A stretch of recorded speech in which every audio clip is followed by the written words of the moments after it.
அனைவருக்கும் வணக்கம். மீண்டும் ஒரு காணொளியில் உங்களை சந்திப்பதில் மகிழ்ச்சி அடைகிறோம்.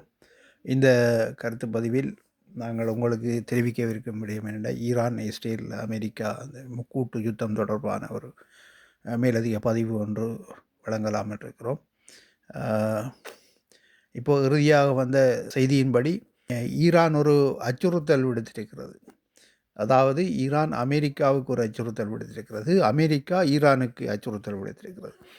நாங்கள் முன்பு தெரிவித்த செய்தியைப் போல ஈரானுடைய மின் உற்பத்தி மையங்கள் தாக்கி அளிக்கப்படும் என்று சொல்லி அமெரிக்க ஜனாதிபதி அச்சுறுத்தல் விடுத்திருந்தார். அதாவது ஏனென்றால் இந்த ஹோர்மோஸ் நீரணையை தொடர்ச்சியாக மூடி வைத்திருந்தால், ஹோர்மோஸ் நீரணையை 48 மணி நேரத்துக்குள் திறக்காவிட்டால் ஈரானினுடைய மின் உற்பத்தி மையங்கள் அழிக்கப்படுவதற்கு தான் உத்தரவிடப் போவதாக அறிவித்திருந்தார். அதற்கு பதிலடியாக அதுக்கு பதில் வழங்கும் விதமாகத்தான் ஈரான் அறிவித்திருக்கிறது, தங்களுடைய மின் உற்பத்தி மையங்கள் தாக்கி அழிக்கப்படுமானால் அது மீண்டும் திருத்தி அமைக்கப்படும் வரைக்கும் ஹோர்மோஸ் ஜலசந்தி காலவரையின்றி மூடுவதற்கு தயாராக இருப்பதாக ஈரானுடைய ஆயுதப்படை அறிவித்திருக்கிறது. அப்போ இது நிலைமையை கொஞ்சம் இன்னும் மோசமாக்கி கொண்டிருக்கிறது. இதற்கிடையில் ஈரானுடைய அறிவித்தலின்படி பார்த்தால் இந்த சம்பவம் ஒரு மிக முக்கியமான கட்டத்தை எட்டியிருக்கிறது. அத்துடன் ஈரான் மேலும் சொல்லியிருக்கிறது, இஸ்ரேல் உட்பட அமெரிக்க பங்குதாரர்களை கொண்ட இந்த வளைகுடா பிராந்தியத்தில் உள்ள அமெரிக்க பங்குதாரர்களை கொண்ட இதே போன்ற சகல நிறுவனங்கள் மீதும் தாக்கி அளிக்கப்படும் என்று சொல்லி ஈரான் இராணுவம் அறிவிச்சிருக்கு. இப்போ இந்த இதுகள் ஒரு நாடு இன்னும் ஒரு நாட்டை அழிப்பதற்கு இரண்டு நாடும் போட்டி கொண்டு நிற்கிறது.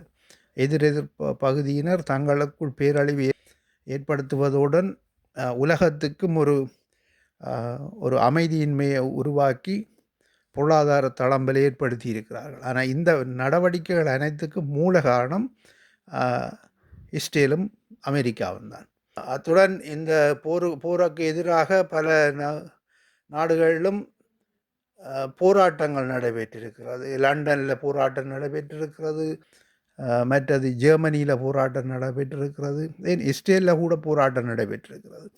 இந்த போரை ஈரான் மீது தாக்குதல் நடத்துவது தவறு என்று சொல்லி, அதோடு அவர்களின் கருத்தின்படி இஸ்ரேலும் அமெரிக்காவும் உலகத்துக்கு ஒரு தீமையான சக்திகள் என்று சிலர் பதாகைகள் கொண்டு எழுதி வச்சிருந்ததாக அறிய முடிகிறது.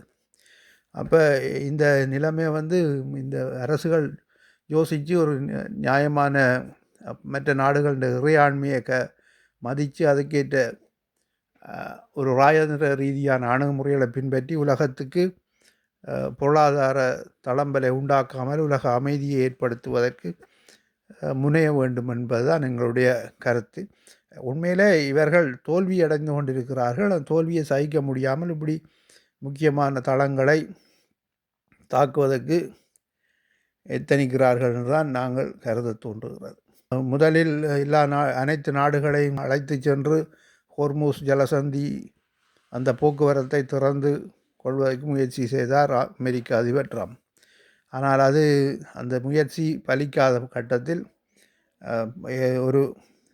இந்த அச்சுறுத்தலின் தன்மை, அதாவது 48 மணி நேரத்துக்குள்ளே திறக்க விடணும், இல்லையென்றால் மின் உற்பத்தி மையங்கள் அழிக்கப்படும் என்ற அச்சுறுத்தலானது ஏதோ ஒரு மிகப்பெரிய தாக்குதல் நடத்துவதற்கு முனைந்திருப்பது போல தெரிகிறது. இதே நேரம் ஈரானும் தன்னுடைய வல்லமை தங்கள்கிட்ட உள்ள வளத்தை பயன்படுத்தி இந்த எதிரி நாடுகள் மீது கடுமையான தாக்குதல் நடத்தலாம் என்ற ஒரு அச்சம் நிலவுவது. இது எந்த கட்டத்தில் போய் முடிகிறது என்று பார்ப்போம். சமாதானம் தான் வர வேண்டும் என்பது எல்லோருடைய விருப்பமும். நன்றி, வணக்கம்.